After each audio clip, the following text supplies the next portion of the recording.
अल्हम्दुलिल्लाहि रब्बिल आलमीन वस्सलातु वस्सलामु अला सय्यिदिल अंबिया'i वल मुरसलीन व अला आलिहि व सहबिहि अजमईन व मन तबिअहुम बि इहसानिन इला यौमिद्दीन।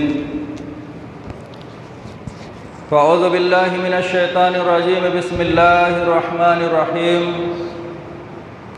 या अय्युहल्लज़ीना आमनू इज़ा कुमतुम इलस्सलाति फ़ग़्सिलू वजूहकुम व अयदियकुम इलल मराफ़िक़ वम्सहू बिरुऊसिकुम व अर्जुलकुम इलल काबैन। व क़ाल नबी सल्लल्लाहु अलैहि वसल्लम अला अदुल्लुकुम अला मा यमहुल्लाहु बिहिल ख़ताया व यरफ़उ बिहिद दरजात। क़ालू बला या रसूल अल्लाह। क़ाल इस्बाग़ुल वुज़ू'i अलल मकारिह व कसरतुल ख़ुता इलल मसाजिद व इंतज़ारुस सलाति बादस सलात। सुब्हानक ला इल्म लना इल्ला मा अल्लमतना इन्नका अंतल अलीमुल हकीम। रब्बि इश्रह ली सदरी व यस्सिर ली अमरी वहलुल उक़दतम मिन लिसानी यफ़क़हू क़ौली। रब्बि ज़िदनी इल्मा। मोहतरम सदर इजलास, नाज़िम जलसा और दीगर उलमाए किराम व बिरादरान इस्लाम, वज़ू के ताल्लुक़ से मुझे मुकल्लफ़ किया गया कि वज़ू का मसनून तरीक़ा क्या है। ये मौजू ही ये बता रहा है कि इसका मतलब कुछ ऐसे भी तरीक़े हैं जो मसनून नहीं हैं। मसनून का मफ़हूम ये होता है वैसा वज़ू जैसा नबी ने किया। नबी के जैसा वज़ू अगर हम करेंगे तो उसको मसनून वज़ू कहा जाएगा, और नबी के तरीक़े की मुखालिफत हो जाएगी तो वो मसनून नहीं गैर मसनून हो जाएगा। इसलिए बहुत सारे लोगों ने ये सोचा होगा वज़ू तो सब कर लेते हैं, वज़ू का तरीक़ा सबको मालूम है, ये कौन सा मौजू है 10-15 मिनट हो सकता है ज़ाय हो जाए। मगर इसकी नज़ाकत को समझने के लिए मैं बिला किसी तमहीद के एक हदीस मुबारका आपके सामने खुद रख देता हूँ। उससे वाज़ेह हो जाएगा कि कितनी अहमियत इसको सहाबा इकराम देते थे। अन हुमरान मौला उस्मान अन्न उस्मान दआ बेवज़ूइन। हज़रत हुमरान जो उस्मान गनी रज़ियल्लाहु ताला अन्हु के ग़ुलाम हैं, उन्होंने बयान किया कि हज़रत उस्मान गनी रज़ियल्लाहु ताला अन्हु ने दआ बेवज़ूइन, वज़ू का पानी मंगाया। वाव के ऊपर मैं ज़बर पढ़ रहा हूँ और मैं बेहतर समझता हूँ कि यहाँ ज़ेर ज़बर के फ़र्क से किस तरह माना बदलता है वो भी वाज़ेह हो जाए। जो हम वज़ू का अमल करते हैं, हम वज़ू करते हैं, वो वाव पर पेश पढ़ा जाएगा, वज़ू पढ़ा जाएगा, माना होगा वज़ू करना। और जब वाव पर ज़बर पढ़ेंगे वज़ू तो माना होगा वज़ू का पानी। और जब वाव के नीचे ज़ेर पढ़ देंगे वज़ू तो माना होगा वज़ू का बर्तन। वज़ू पेश के साथ वज़ू का ये अमल जो हम और आप करते हैं नमाज के लिए, और ज़बर पढ़ेंगे तो वज़ू का पानी मुराद होगा। और अभी हदीस में लफ्ज़ आया दआ बे वज़ूइन, हज़रत उस्मान गनी ने वज़ू का पानी मंगाया। फ़ग़सल कफ़ैहि, अपने दोनों हथेलियों को कलाई तक धुला, सलासा मर्रातिन, 3 बार। अभी हदीस का मैं तर्जुमा कर रहा हूँ, बाकी वज़ाहतें बाद में। दोनों हाथ को हज़रत उस्मान गनी रज़ियल्लाहु ताला अन्हु ने धुल लिया। सुम्मा तमज़मज़, फिर हज़रत उस्मान गनी ने कुल्ली किया, यानी मुंह में पानी डाला और फिर उसको बाहर निकाला, जिसको कुल्ली करना कहते हैं। सुम्मा इस्तंशक, फिर नाक में पानी चढ़ाया। सुम्मा इस्तंसर, उसके बाद फिर बाएं हाथ से नाक झाड़ी। सुम्मा गसल वजहू सलासा मर्रातिन, फिर हज़रत उस्मान गनी ने अपने चेहरे को 3 मरतबा धुला, चेहरे तक पहुँच गए। सुम्मा गसल यदहुल युमना, फिर हज़रत उस्मान गनी ने अपना दाहिना हाथ धुला। कहाँ तक धुला? एलल मिरफ़क़, केहुनी तक धुला। अभी मैं वो तर्जुमा कर रहा हूँ जो सब मुत्तफ़िक है, अभी इसकी वजाहत मैं इंशाअल्लाह बाद में करूँ। दाहिना हाथ धुला केहुनी तक, सलास मर्रातिन 3 बार। सुम्मा गसल यदहुल युसरा, फिर अपने बाएं हाथ को धुला इलल मिरफ़क़ 3 बार। ये हो गया हमारा हाथ। सुम्मा मसह बेरास ही, फिर अपने सर पे मसह किया। कैसे किया ये वजाहत हदीस में नहीं, अभी मैं वो तफसील बाद में बताऊँगा। फिर अपने सर पे मसह किया। सुम्मा गसल रिजलहुल युमना, फिर अपना दाहिना पैर धुला। कहाँ तक? इलल काबैन, टखने तक। टखना किसको कहते हैं? नीचे कदम के पास जो हिस्सा ज़मीन पे पड़ता है उससे ऊपर थोड़ा उभरी हुई हड्डी। काबुन माने टखना। और काबा को काबा इसीलिए कहा जाता है कि वो ज़मीन के बराबर नहीं, उभरा हुआ एक टीला था। जब इब्राहिम अलैहिस्सलाम को भेजा गया कि जाओ उसी एक काबा के पास और पुराने घर के पास जब भेजा गया तो वो एक टीले की शक्ल था, उसको काबा इसलिए कहा जाता है कि उभरा हुआ। सुम्मा गसर रिजलहुल युसरा मिसल ज़ालिक, फिर इसी तरीके से बायां पैर भी धुला, यानी टखने तक 3 मरतबा धुला। ये मुकम्मल वज़ू करने के बाद हज़रत उस्मान गनी ने क्या फरमाया? सुम्मा क़ाल रअयतु रसूलल्लाह सल्लल्लाहु अलैहि वसल्लम, मैंने अल्लाह के रसूल सल्लल्लाहु अलैहि वसल्लम को देखा। तवज़्ज़अ, कि अल्लाह के रसूल ने वज़ू किया। नहवा वज़ूई हाज़ा, मेरे इस वज़ू की तरह। 1400 साल गुज़र गया, अल्लाह के नबी सल्लल्लाहु अलैहि वसल्लम ने कैसे वज़ू किया, अल्लाह के नबी ने कैसे नमाज़ें पढ़ी, हमने नहीं देखा। अब हमें हुक्म है नबी के अमल की ऐन मुताबिकत की, तो हम कैसे देखेंगे? हम सहाबा इकराम के ज़रिए बयान करदा अहादीस के आईने में रसूल को वज़ू करते हुए देखेंगे। और ये मैंने हज़रत उस्मान गनी रज़ियल्लाहु ताला अन्हु से बयान किया, जिसमें आपने ये देखा कि हज़रत उस्मान गनी ने दोनों पैर को धुला। अबू दाऊद के अंदर और दिगर किताबों के अंदर हज़रत अली रज़ियल्लाहु ताला अन्हु से मरवी हदीस है, यही तफसील उसमें भी है। उसमें भी यह है कि उन्होंने अपने दोनों पाँव को धुला, धुलने का जिक्र है। अब सवाल यह है कि मसह का जिक्र तो हमने कर दिया, सर के, हाथ के धुलने का जिक्र हमने दोनों हथेलियों का कलाई तक कर दिया। तो ये तो सब जानते हैं जो आपने बयान किया, आपके जहन में ये सवाल आया। लेकिन दूसरी रिवायत हम देखते हैं, हज़रत लक़ीत इब्न सबीरा रज़ियल्लाहु ताला, लक़ीत इब्न सबीरा, लाम बड़ा काफ, ये तो लक़ीत इब्न सबीरा रज़ियल्लाहु ताला अन्हु ने अल्लाह के नबी से वज़ू का तरीक़ा पूछा, तो अल्लाह के नबी ने पूरा तरीक़ा बतलाया। लेकिन यहाँ पर जो महल इस्तिशाद मैं आपके सामने बयान करूँगा वो जुमला है, अल्लाह के नबी ने फरमाया खल्लिल बैनल असाबे, उंगलियों के दरमियान खिलाल करो। तो इसका मतलब ये हुआ कि जब हम वज़ू करने चलेंगे तो अब तफसीलात जो रह गई इस हदीस के अंदर वो इसके अलावा है, वो अलग मौके पर है। एक हदीस है इब्दऊ बिस्मिल्लाह, एक दूसरी हदीस है तवज़्ज़ऊ बिस्मिल्लाह, यानी जब वज़ू करने चलो तो बिस्मिल्लाह कह लिया करो। इस सिलसिले में अब तक बचपन से प्राइमरी की तालीम के बाद और उसके बाद और बहुत सारे अफराद जानते हैं कि बिस्मिल्लाहिर्रहमानिर्रहीम पढ़ा जाता है। मौजूदा तहकीक यही है कि सिर्फ़ बिस्मिल्लाह कहना है। चूँकि हम लोग अहले हदीस का दूसरा माना अहले तहकीक भी है, जैसे ही किसी बात की तहकीक हो जाती है हम वो तहकीकी और मुहक्कक चीज़ ही ले लेते हैं। हमें इससे कोई सरोकार नहीं रहता कि इससे पहले हम क्या करते रहें, हमें इससे कोई सरोकार नहीं कि इससे पहले उलमा ने क्या कहा है। आज जो तहकीक मौजूदा वसाइल के ज़रिए से हमें मिली है हम उस पर अमल फ़ौरन करते हैं, इसलिए कि हम सही हदीस और सही तहकीक के मुकल्लफ हैं। तो हमें जब वज़ू करने चलेंगे तो पहले बिस्मिल्लाह पढ़ेंगे। उससे पहले जब हमने वज़ू के बाब में मुहद्दिसीन के अबवाब देखे, उन्होंने जो तफसीलात लिखी है, तो देखा कि जहाँ वज़ू का बाब मुहद्दिसीन ने बांधा है तो हदीस वज़ू की ज़िक्र करने से पहले एक हदीस ज़रूर ज़िक्र करते हैं। वो कौन सी है? अल्लाह के नबी सल्लल्लाहु अलैहि वसल्लम ने फरमाया लौला अन अशुक्का अला उम्मती लअमरतुहुम बिस्सिवाकी मा कुल्लि वज़ूइन, अगर मेरी उम्मत पर मुश्किल नहीं होता तो मैं हर वज़ू के साथ उनको मिसवाक का भी हुक्म देता। तो अगर आसानी मुयस्सर हो जाए मिसवाक तो बेहतर और मुस्तहब और अफजल है कि हम मिसवाक कर लें, उसके बाद फिर वज़ू करें बिस्मिल्लाह करके।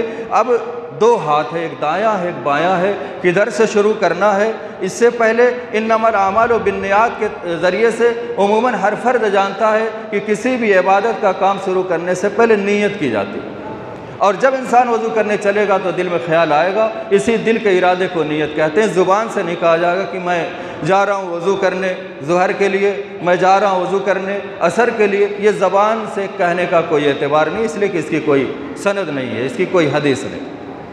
नीयत और दिल के इरादे को ही हम समझते हैं कि वही बेहतर है।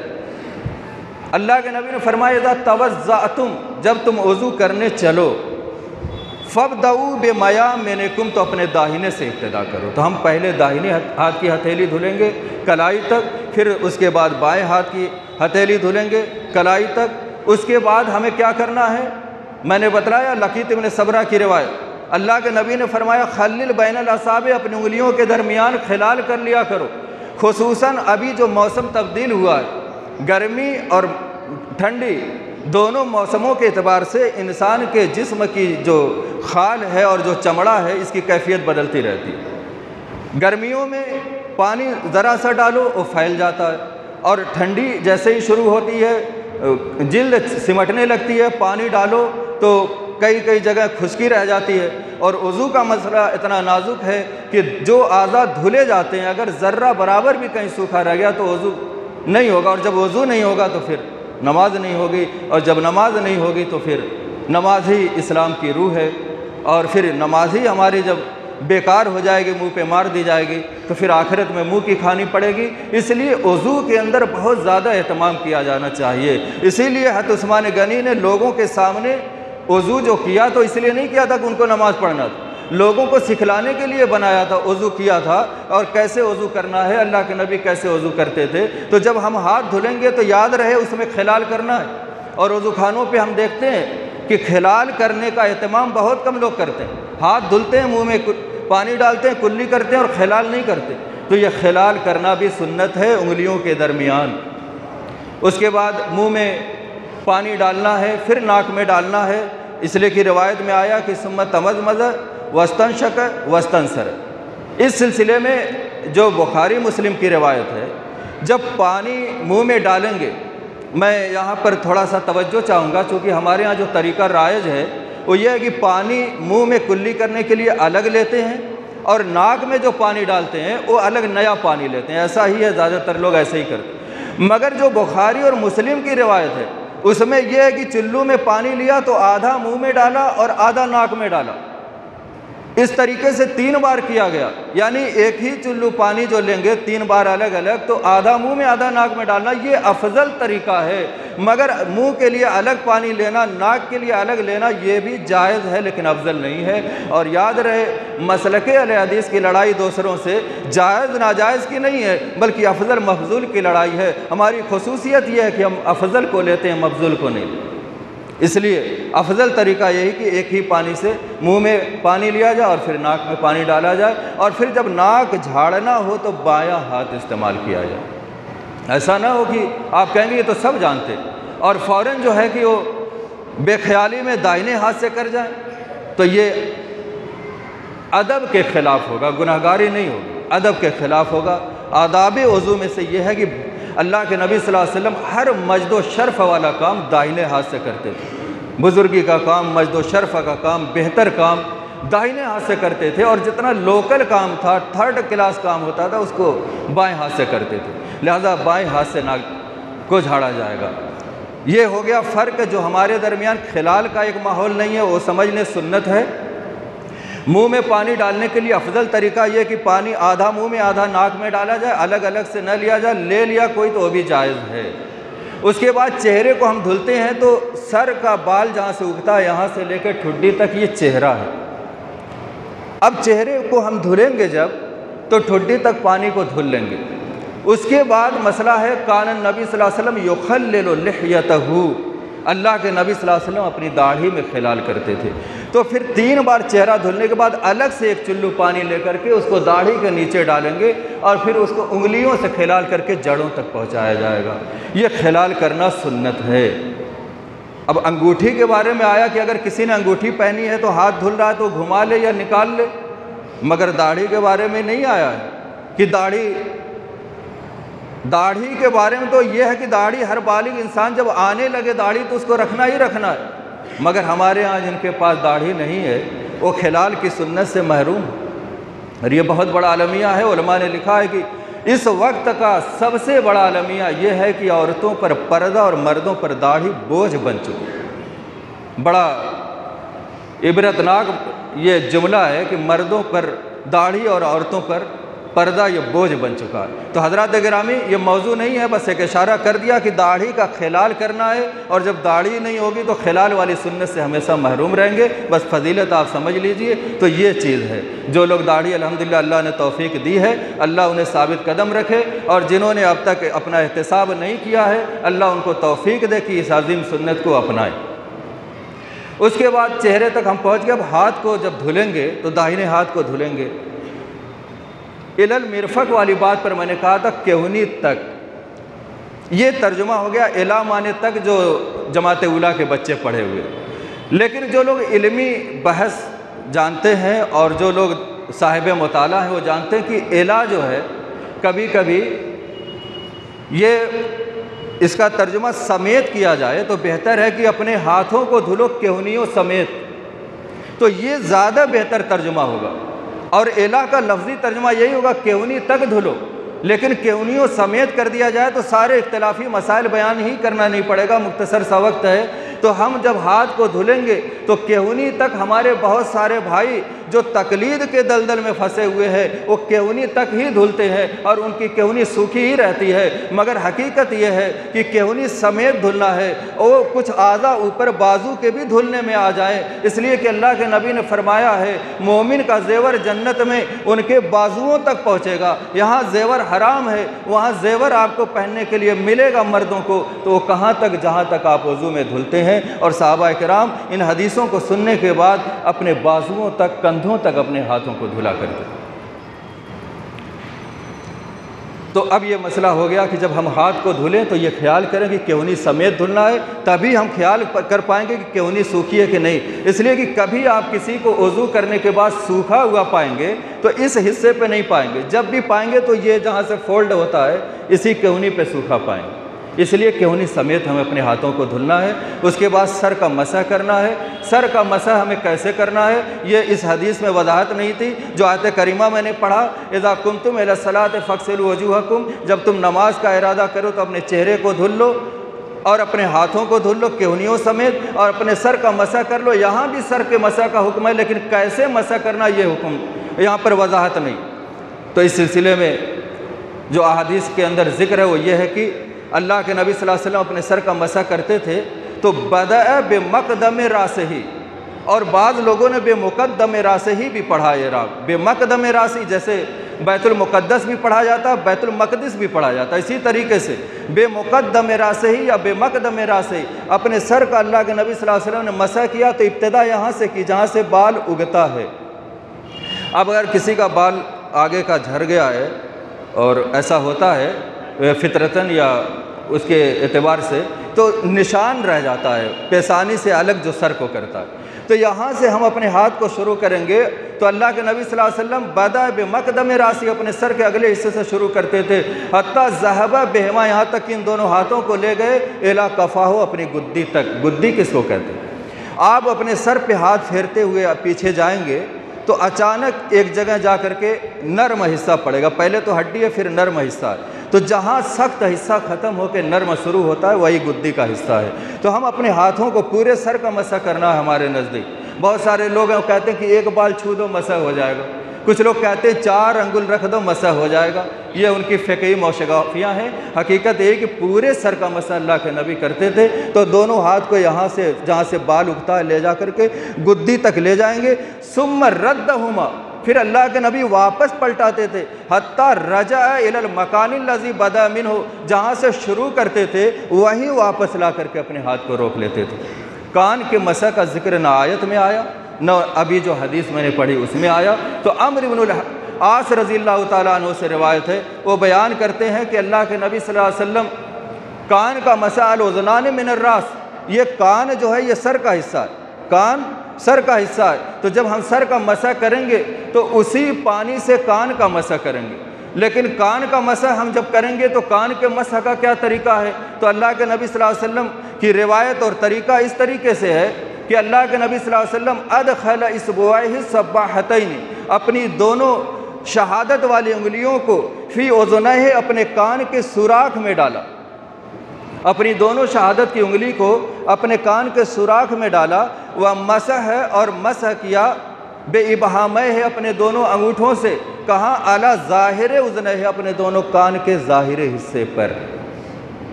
दोनों उंगलियों को कान के सुराख में डालना है, उसके बाद अपने दोनों अंगूठों को उसके ज़ाहिरी हिस्से पे फेर लेना है। ये कान का मस हो गया। और इसी में बहुत सारे लोग कान के अंदर के सारे हिस्सों को पानी लगा करके सब धुल करके फिर उसके बाद कान के ऊपर मसा करते हैं। हदीस के अंदर जिक्र यही है कि उंगलियों को कान के सुराख में डालते थे। और आप देखेंगे कान के सुराख में ही अक्सर गंदगी नज़र आती है। जो लोग सफाई नहीं करते, लापरवाही करते हैं, तो सुराख में तो उंगली जब डाल देंगे तो साफ़ हो जाएगी और अंगूठे के से ज़ाहिर पर उसके मस हम करेंगे। उसके बाद अपने दाहिने पैर को धुलेंगे। तो पैर को जब धुलेंगे तो इसमें भी खिलाल करना है, किनारे वाली उंगली से खिलाल करेंगे तो पानी जड़ों तक पहुँचेगा। हज़रात गिरामी, इस तरीके से हम दोनों पैरों को टखनों समेत धुलेंगे। ये हमारा वज़ू मुकम्मल हो गया, जो मुख्तलिफ़ अहादीस की रोशनी में आपके सामने रख दिया है। अब आइए इसकी एक बात बयान करके मैं अपनी बात ख़त्म कर दूँ। अल्लाह के नबी सल्लल्लाहु अलैहि वसल्लम महशर के अंदर अल्लाह के नबी सल्लल्लाहु अलैहि वसल्लम को जिन्होंने देखा, सहाबियत का दर्जा पाया। हमने नबी को नहीं देखा, नबी ने हमको नहीं देखा। अब आखिरत में अल्लाह के नबी अपनी उम्मत के लोगों को कैसे पहचानेंगे? बस इसी वज़ू के हवाले से अल्लाह के नबी ने फरमाया, इन्न उम्मती युदऊन यौमल क़ियामत गुर्रम मुहज्जलीन मिन आसारिल वज़ू, कि मेरी उम्मत के लोगों को क़यामत के दिन बुलाया जाएगा इस हाल में कि उनके आसार वज़ू चमक रहे होंगे। जिन आज़ा को वज़ू में धुलते हैं वो चमक रहे होंगे। इसी चमक को देखकर हज़रत आदम अलैहिस्सलाम से लेकर के अल्लाह के नबी सल्लल्लाहु अलैहि वसल्लम की तमाम उम्मतें वहाँ जमा होंगी। उतनी बड़ी भीड़ में अल्लाह के नबी अपनी उम्मत को पहचानेंगे, इसी वज़ू के निशान से पहचानेंगे और सबको बुलाएंगे, हमें, आपको और सबको, इधर आ जाओ, इधर आ जाओ। अल्लाह के नबी हौज़ कौसर पे होंगे और इसी आज़ाए वज़ू के असर से सबको पहचानेंगे। ये है इस वज़ू की खुसूसियत। लिहाजा अहादीस और आयत की रोशनी में आप तक मैंने बात पहुँचाई है। अब इसको जानने के बाद हम और आप अल्लाह से दुआ करते हैं कि हमें इसी मसनून तरीक़े पर वज़ू करने की तौफ़ीक़ अता फ़रमाए। आमीन। वस्सलामु अलैकुम व रहमतुल्लाहि व बरकातुहू।